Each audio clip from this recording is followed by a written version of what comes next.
Bismillahirrahmanirrahim. Alhamdulillahirabbil alamin. Sallallahu alaihi wa sallam Muhammad khatamin nabiyyin wa ala alihi wa sahbihi ajma'in. Subhanaka la ilma lana illa ma 'allamtana innaka antal alimul hakim.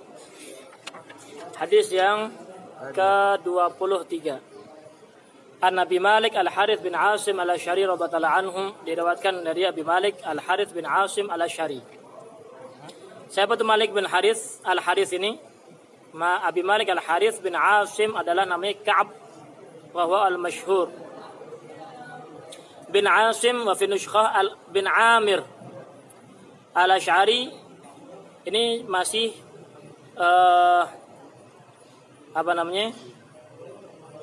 punya kesaudaraan sama Abu Musa Al-Asy'ari. Nisbah ila qabilah bil Yaman yuqalu lahum al-Asy'ariyun, di kota Yaman. Wa sahih annahu ghairu Abi Musa Al-Asy'ari al-masyhur. Abi Malik beda dengan Abi Musa Al-Asy'ari.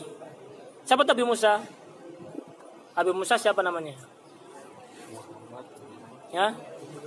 Abi Musa Qais bin Abdullah. Qais bin Abdullah. Ada begitu. Abdillah. Qais namanya.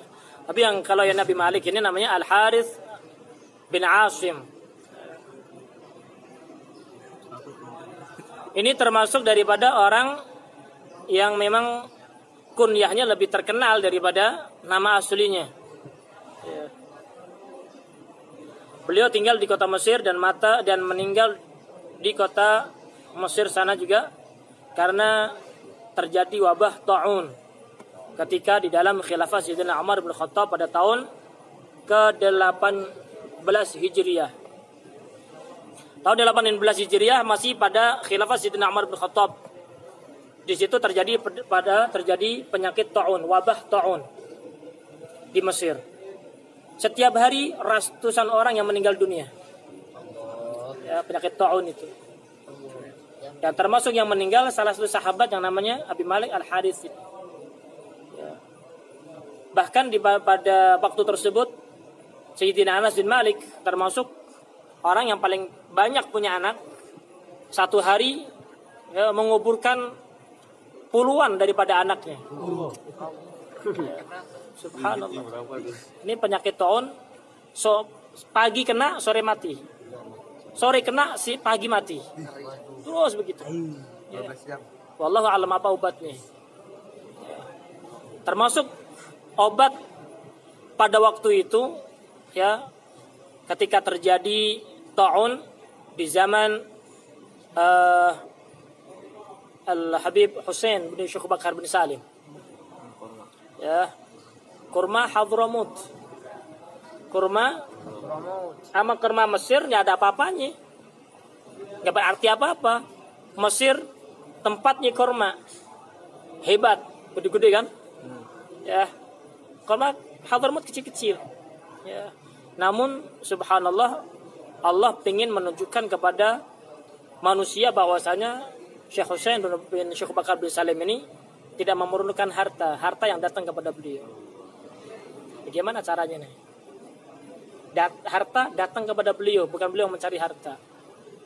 Sehingga kurma yang tadinya nggak laku sama sekali, nggak ada gunanya, taruh di gudang, dibulukan, ya.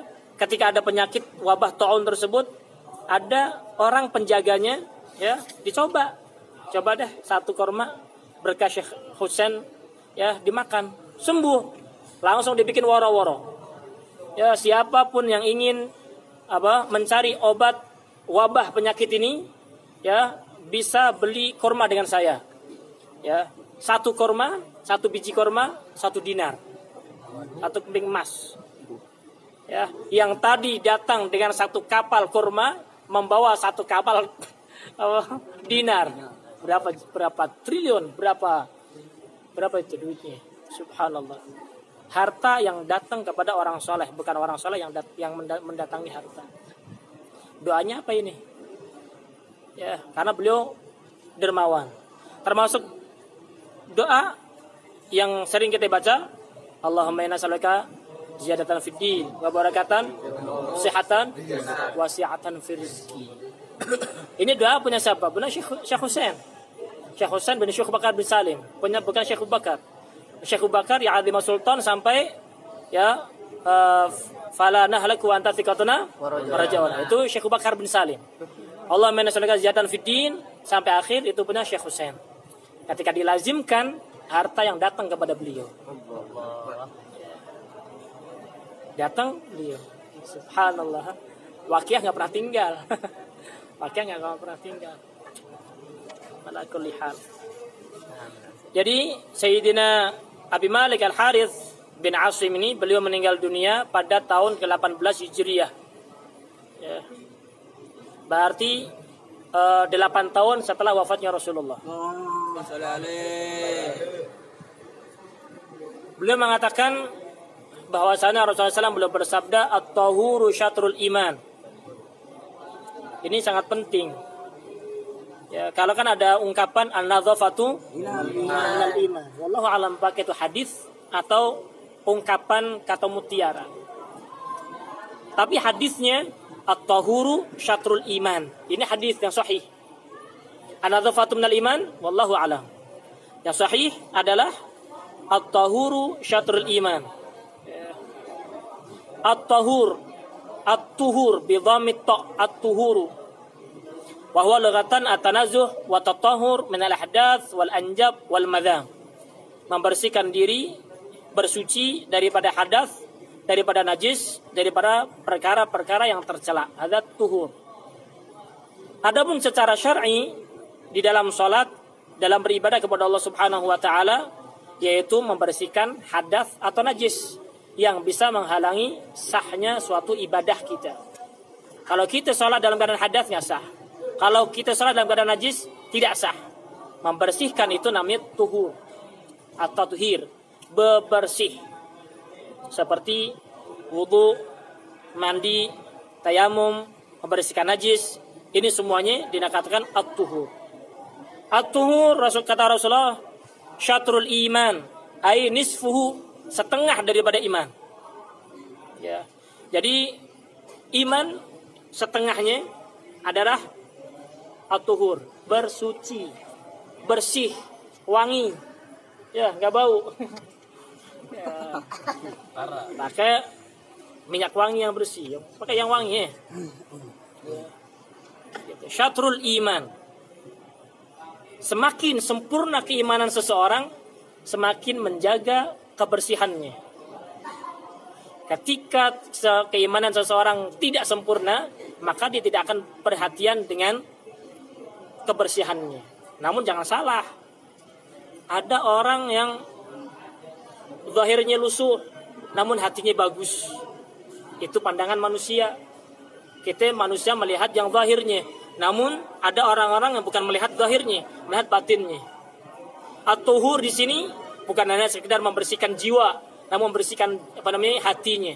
Bukan membersihkan raganya, bukan, badannya bukan, namun membersihkan hatinya dia. At-tuhur syatrul iman, membersihkan daripada sifat dengki, iri, ujub, takabur, sombong, ya, kemudian hal-hal yang bisa memperhanguskan amalan-amalan yang lainnya. Gitu. Jadi at-tuhur syatrul iman, setengah daripada iman. Nah, kemudian bersuci itu sebagaimana kita ketahui bahwasanya bersuci ada dua macam. Ada bersuci yang zahir, yaitu badan kita, baju kita dan tempat kita sholat perlu disucikan ketika mau sholat. Begitu juga yang terpenting adalah hati kita. Karena al-qalb mahalu nadhari Rabb, tempat penglihatan Allah Subhanahu wa taala. Ketika dia tidak menyempurnakan daripada hatinya, maka dia hanya mempentingkan zahirnya saja. Secara zahir sah salatnya, namun secara batin apakah sah? Belum tentu. Apakah diterima oleh Allah Subhanahu wa taala? Belum tentu. Hanya at-tahur syatrul iman bukan hanya sekedar zahir, namun ternyata adalah batinnya juga. Terpenting adalah batin. At-tahur syatrul iman. Kemudian ketika kita bersuci, bersuci tersebut dibagi menjadi dua. Ada wajib, ada yang sunnah. Yang sunnah seperti mandi sunnah. Mandi sebelum Jumat, mandi sebelum salat Id, Idul Fitri, Idul Adha, mandi sebelum masuk kota Mekah, sebelum ke Arafah, Musdalifah, mandi sebelum tawaf, mandi sebelum fajar bagi yang berpuasa, mandi di malam-malam bulan suci Ramadan, ya itu hukumnya sunnah. Setiap malam di bulan suci Ramadan mandi hukumnya sunnah. Mulai dari habis maghrib sampai subuh, hukumnya sunnah. Mandi wajib menjadi sunnah. Mandi wajib, ente mandi wajib, tapi ente mendapatkan pahala sunnah juga. Apabila ya mandi wajibnya sebelum fajar. Kalau di bulan suci Ramadan, wajib bagi dia, wajib dan sunnahnya karena dia membersihkan diri sebelum berpuasa. Mulai dari fajarnya. Gitu. Faham? Dalam hadis Rasulullah SAW beliau bersabda, la yasbaghu 'abdun al-wudu'a ay la yati bihi taman kamilan illa ghafarallahu lahu ma taqaddama min dhanbihi wa ma ta'akhkhar. Tidaklah seseorang menyempurnakan daripada wudu kecuali Allah Subhanahu wa taala mengampuni dosa yang telah lalu dan dosa yang akan datang. Dia tidak menyempurnakan wudu melainkan dosanya diampuni oleh Allah Subhanahu wa taala yang lalu dan yang akan datang. Dalam hadis yang lain Rasulullah SAW beliau bersabda, innal abda idza tawaddaa, sesungguhnya seorang hamba ketika dia berwudu, fatamadmad, dia kumur-kumur. Subhanallah, azhaballahu bikulli dzanbin asabahu fihi. Allah Subhanahu wa taala menghilangkan setiap dosa yang dilakukan dengan mulutnya. Sebab dia menggunjing, berbohong, mencaci, memaki, ya. Ketika dia bermadmadah, ya, berkumur-kumur, Allah Subhanahu wa taala menghilangkan semua dosa yang disebabkan oleh mulutnya dia. Fa idza istanshaqa adhaballahu bikulli dhanbin asaba bi anfi. Kalau dia mengambil air ke hidung, Allah Subhanahu wa taala ya menghapuskan, menghilangkan dosa yang dilakukan karena ciumannya. Bagaimana dosa dengan ciuman? Mencium bau yang tidak perlu dicium oleh orang tersebut. Fudul dalam ciuman. Ya. Paham maksudnya? Jadi kan dosa kan orang pakai minyak wangi, ya bukan mahramnya dia. Dia cium-cium baunya. Dosa. Dosa dilakukan dengan hidung. Ya. Gitu. Maka Allah Subhanahu wa taala ketika orang ini memasukkan air ke hidung, maka diampuni dosanya Allah Subhanahu wa taala. Fa idza ghassala wajhahu, apabila dia membasuh mukanya, ketika membasuh muka. Adhaballahu bikulli dzambin asabahu biwajhihi, maka Allah Subhanahu wa taala menghapus dosa yang dilakukan oleh seorang hamba sebab mukanya dia. Gimana muka bisa berdosa? Di muka ada mata. Ketika dia melihat pandangan-pandangan yang haram, pandangan yang tidak diridhoi Allah Subhanahu wa taala, maka ketika dia membasuh muka dengan air tersebut nempel di muka, kemudian tidak mencipratkan satu cipratan, melainkan Allah Subhanahu wa taala mengampuni dosa orang tersebut yang disebabkan oleh muka kita, yaitu yang ada di muka kita, baik itu mata, ya, mulut tadi kita diampuni Allah Subhanahu wa taala sebab kumur-kumur, hidung dengan kita memasukkan air ke hidung, dan muka secara umum apabila seseorang melakukan dengan matanya dia, akan diampuni dosanya Allah Subhanahu wa taala. Fidza ghasala yadayhi, ketika membasuh kedua tangannya, adhaballahu bikulli dhanbin asaba biyadihi, Allah mengampuni dosa yang dilakukan oleh kedua tangannya dengan mencuri, ya, menggosok, ya, memukul, ya, gitu. Fa idza masaha rasahu, apabila dia mengusap kepalanya, Ya, baik itu semuanya sebagaimana dari Imam Malik atau sebagian rambut sebagaimana Imam Syafi'i atau seperempatnya sebagaimana Imam Abu Hanifah. Ya, seperempatnya boleh, semua rambut, semua kepala boleh, atau satu bagian daripada rambut doang sebagaimana Imam Syafi'i. Maka Allah Subhanahu wa taala menghapuskan dan menghilangkan dosa yang disebabkan oleh rambut. Rambut bisa berdosa. Bagaimana rambut bisa berdosa? Kepala bisa berdosa. Maksudnya apa? Otak kita. Ini kepala, ada otaknya kan? Ada otak-otak kotor di situ. Ya, makanya perlu kalau ngusap semuanya nih. Semuanya diusap. Semuanya diusap.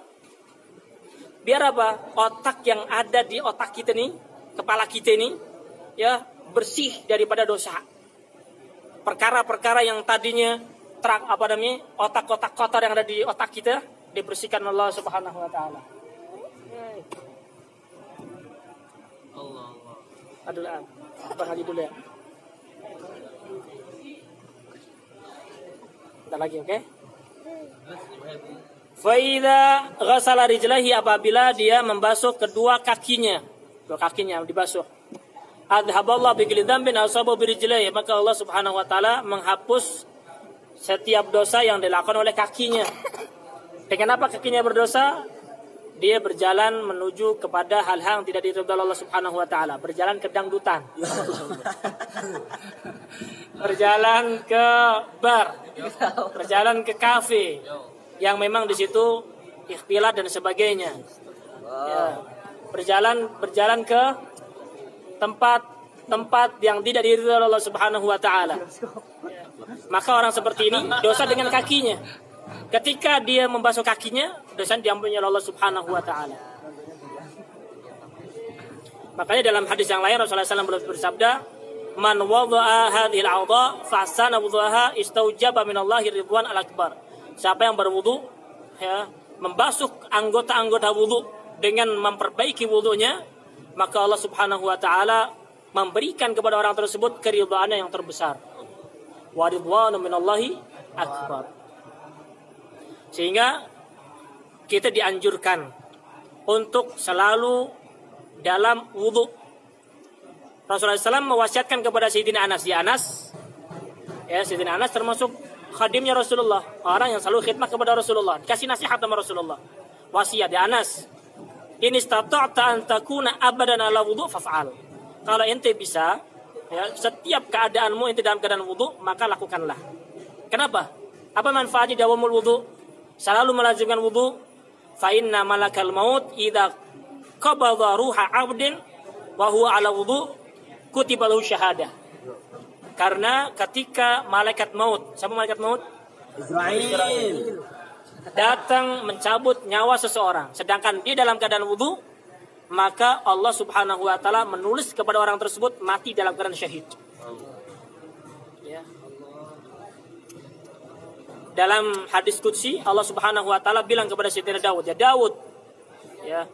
ya Daud, apabila engkau tertimpa satu musibah sedangkan engkau tidak dalam keadaan wudu, maka jangan engkau menyalahkan kecuali dirimu sendiri. Kalau engkau tertimpa musibah, ya, sedangkan engkau bukan dalam keadaan wudu, maka engkau jangan salahkan kecuali dirimu sendiri. Al-wudu silahul mu'min. Wudu adalah senjata daripada orang mukmin. Kalau engkau tertimpa musibah, maka jangan kau menyalahkan kecuali dirimu sendiri. Sebagian ulama belum mengatakan bahwasanya barang siapa yang melazimkan wudu, maka Allah Subhanahu wa taala memberikan kemuliaan kepadanya dengan 7 perkara. Yang pertama, targhabul malaika fi suhbatihi. Malaikat senang, demen berkawan dengan orang tersebut. Ente pengen ditemenin sama malaikat atau pengen sama jin? Ya, kalau pengen ditemenin sama malaikat, maka selalu dalam keadaan wudu. Sehingga termasuk daripada sunnah Rasulullah sebelum wudu, sebelum tidur, wudu terlebih dahulu. Ya, fa in mutta fi tilkal lailah mutta 'alal fitrah. Kalau engkau mati dalam keadaan tersebut, ya, tidur enggak bangun lagi, ya, maka kematian dalam keadaan Islam, dalam keadaan suci. Jadi yang pertama, orang yang selalu melazimkan bersuci, ya, selalu ditemani oleh malaikat. Malaikat. Oke? Ditemani oleh malaikat. Nanti pengen ditemani malaikat atau ditemani sama jin? Malaikat. Apa setan? Malaikat. Yang ngaji dalam keadaan tidur berarti dia nggak punya wudhu. Yang ngaji dalam keadaan tidur berarti nggak punya wudhu karena teman sama setan. Dikipas-kipasin mau dia. Ya, ngantuk jadinya.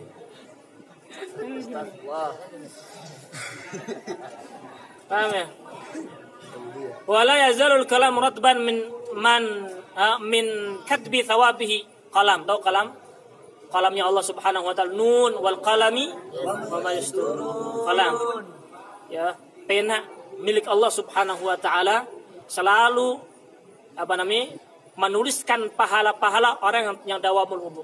Seakan-akan dihitung dalam keadaan ibadah oleh Allah Subhanahu wa taala. Pahala yang tak berhenti-hentinya. Wa tusabbihu a'dha'uhu wa jawarihuhu. Anggota badannya selalu bertasbih kepada Allah Subhanahu wa taala. Dalam keadaan wudu, anggota wudunya dia, anggota badannya dia selalu bertasbih kepada Allah Subhanahu wa taala. Ya, ente lupa sama Allah, namun dalam keadaan wudu, anggota ente yang berzikir kepada Allah Subhanahu wa taala, bertasbih kepada Allah Subhanahu wa taala. Wala tafutuhu takbiratul ula. Biasanya orang yang selalu melazimkan wudu biasanya tidak pernah ketinggalan takbiratul ula mal imam. Biasanya begitu. Kalau orang yang selalu melazimkan wudu, ya, akan selalu mendapatkan takbiratul ula ma'al imam. Likulli syai'in safwah wa safatu salah takbiratul ula. Wa idza nama, apabila dia tidur dalam keadaan wudu. Tidur dalam keadaan wudu. Ba'atsallahu ta'ala ilaihi malaikah yahfazunahu min syarri tsaqalain. Apabila dia tidur dalam keadaan wudu, maka Allah Subhanahu wa taala mengutus kepadanya satu malaikat yang selalu menjaga orang tersebut daripada kejahatan dua makhluk, baik itu jin atau manusia. Ente pernah diganggu sama orang dalam tidurnya karena ente tidak dalam keadaan wudu. Ente pernah direp-repin, ente pernah ditindihin, diganggu sama setan, sama jin ketika tidur, mimpi buruk, ya, karena ente tidak wudu sebelumnya. Coba ente wudu sebelumnya, itu dalam keadaan suci, ente punya tameng, punya perisai, punya silah, sehingga jin, setan, ifrit takut sama ente. Ya. Tapi kalau ente nggak punya wudu, ya udah, ya, ente ditindihin sama jin. Jin itu ada yang usil, jin usil. Kadang satu ruangan ada jin nih, ada jin usil. Beneran ada. Dia suka nindihin orang. Ya, mengganggu orang. Bahkan jin itu kadang nabok orang. Nabok orang. Kalau perang sama jin bahaya. Nah, makanya sebelum ente diapa-apain sama jin, ya, mendingan ente punya silah, punya tameng untuk menghalangi daripada gangguan as-saqalain, yaitu jin dan manusia, dengan berwudu terlebih dahulu.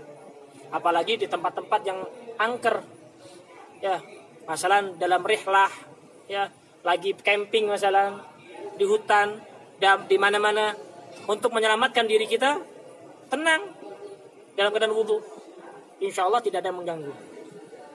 Ya, begitu. Ini para ulama bilang seperti itu. Kemudian yang selanjutnya yang keenam adalah dimudahkan oleh Allah Subhanahu wa taala ketika sakaratul maut. Ketika mau meninggal dunia, digampangkan, dimudahkan oleh Allah Subhanahu wa taala untuk dicabut ruhnya. Karena cabut ruh itu susah, sakit. Kalau gampang, ya, maka enak, udah nggak terlalu merasakan sakit. Tapi kalau misalnya susah, sakit. Coba ada, ya, ente pernah ikan patin nancep, coba ditarik, gimana itu? Sakit nggak? Sakit kan? Ya, sama roh yang ada dalam diri kita ini seperti itu, mengakar dengan badan kita. Ketika ditarik, ya, dia ada orang yang tidak mau rohnya dicabut oleh Allah Subhanahu wa taala. Sehingga bagaimana caranya mempertahankan ruh? Ya, sehingga dicabut nggak bisa-bisa, semakin sakit.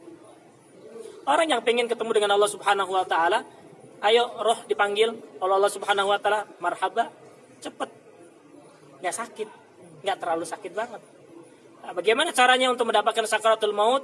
Makanya kalau ada orang yang meninggal dunia ini susah, ya, wuduin.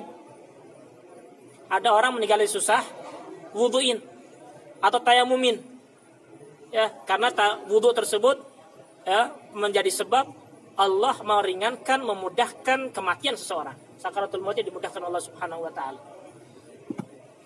Wa yakunu fi amanillahi madama 'alal wudu, dan termasuk daripada faidah daripada melazimkan wudu adalah selalu di dalam keamanan Allah Subhanahu wa taala. Sebagaimana tadi Allah Subhanahu wa taala berfirman dalam hadis al-qudsi kepada Sayyidina Daud alaihi salam, ya Daud, ya kalau seandainya engkau tertimpa musibah sedangkan engkau tidak dalam keadaan wudu, maka jangan engkau salahkan kecuali dirimu sendiri. Dan termasuk untuk mendapatkan ilmu laduni adalah dalam keadaan selalu berwudu. Ya, dulu kita diwasiatin sama guru-guru kita di Jawa sana. Ya, untuk selalu dawam wudu, apalagi talibul ilm. Dalam keadaan apapun diusahakan dalam keadaan wudu. Ente kentut, ente batal langsung wudu. Terus jangan sampai ada satu waktu berlalu ente tidak dalam keadaan wudu. Ini cara cepat untuk mendapatkan ilmu laduni. Sehingga dulu ada salah satu ustaz cerita, kalau seandainya ada orang selalu dawal wudu, ya gampang, insya Allah akan ditemui Sayyidina Khidir alaihissalam. Sayyidina Khidir, nemuin dia. Ini motivasi. Ente bagaimana caranya tidak berlalu kecuali dalam keadaan wudu. Batal wudu terus begitu. Sampai kapan? Sampai mati. Namun ya ada tanda-tanda kalau ente mendapatkan ilmu laduni dari Allah Subhanahu wa taala. Imma ente bertemu dengan Sayyidina Khidir alaihissalam, atau ente bermimpi. Apa yang bermimpinya? Bermimpi meminum air yang ada di seluruh dunia. Ente mimpi meminum air laut. Minum semuanya, habis sama ente. Semua air ente minum. Ente tanda ente mendapatkan ilmu laduni. Tapi dengan syarat, ente jangan cerita sama siapa-siapa. Kalau ente cerita sama siapa-siapa, cerita kepada orang yang tidak ngerti, cerita. Karena ada cerita.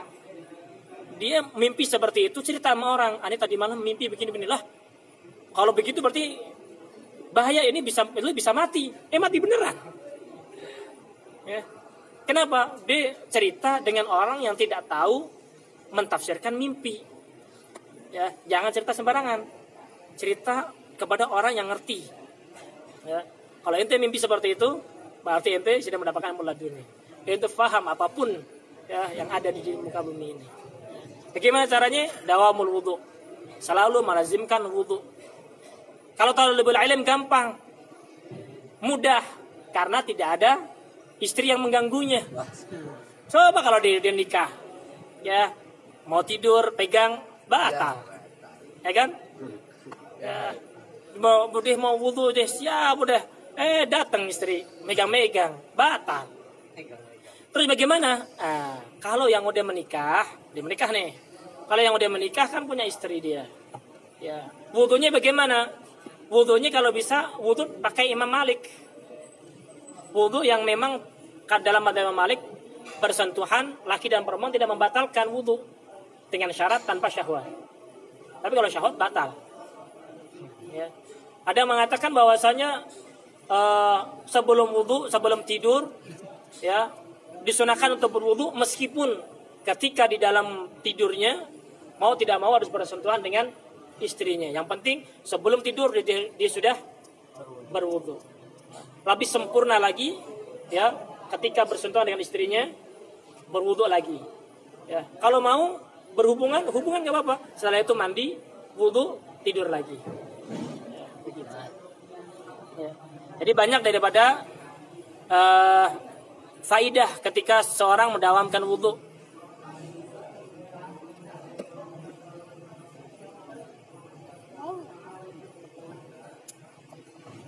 Begitu. Diriwayatkan bahwasan Sayyidina Umar bin Khattab, beliau mengutus satu utusan ke kota Syam.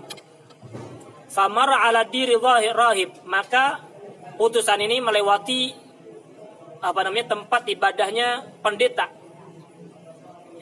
Fataraka babahu, maka dia mengetuk pintu. Ada melewati satu rumah yang digunakan untuk beribadah oleh pendeta. Kemudian diketok pintunya, tidak dibuka kecuali setelah 1 jam nunggu. Enggak dibuka-buka, 1 jam setelahnya baru dibuka. Maka ditanya, kenapa seperti itu? Faqala auhallahu ta'ala ila Musa. Ini pendeta orang Yahudi tahu. Allah mewahyukan kepada Sayyidina Musa, idza khifta sultanan fatawaddo. Apabila engkau takut kepada seorang sultan, kepada pemimpin, ya, akan macam-macam sama engkau, maka berwuduklah. Wa'mur ahlaka bihi, dan perintahkan keluargamu, istrimu atau istri-istrimu atau anak-anakmu, ya, semuanya untuk berwudu. Fa inna man tawadda'a kana fi aman, karena barang siapa yang berwudu maka dalam keamanan Allah Subhanahu wa taala, mimma yakhaf, daripada apa yang ditakutkan. Falam aftah laka hatta tawadda'na jami'an, saya tidak membukakan untukmu kecuali saya, ya, kita nih katanya semuanya saya perintahkan untuk berwudu terlebih dahulu. Jadi kalau engkau takut sama ancaman-ancaman, jangan lupa dalam keadaan wudu. Itu at-tuhuru syatrul iman. Bersih itu sebagian dari setengah daripada iman. Ya. Baik itu secara zahir maupun secara batin. Yang terpenting adalah secara batinnya dia. Dari hal-hal yang tidak bagus, tidak baik.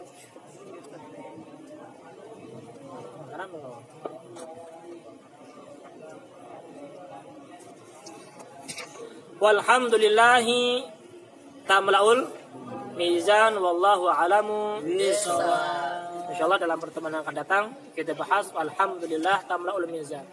Ya, apa itu arti daripada alhamdulillah, apa kegunaannya, apa manfaatnya? Insyaallah dalam pertemuan yang akan datang kita akan bahas tentang walhamdulillah tamla'ul mizan wa subhanallahi walhamdulillahi tamla'ani atau tamla'u ma baina sama wal ard wallahu a'lamu bishawab.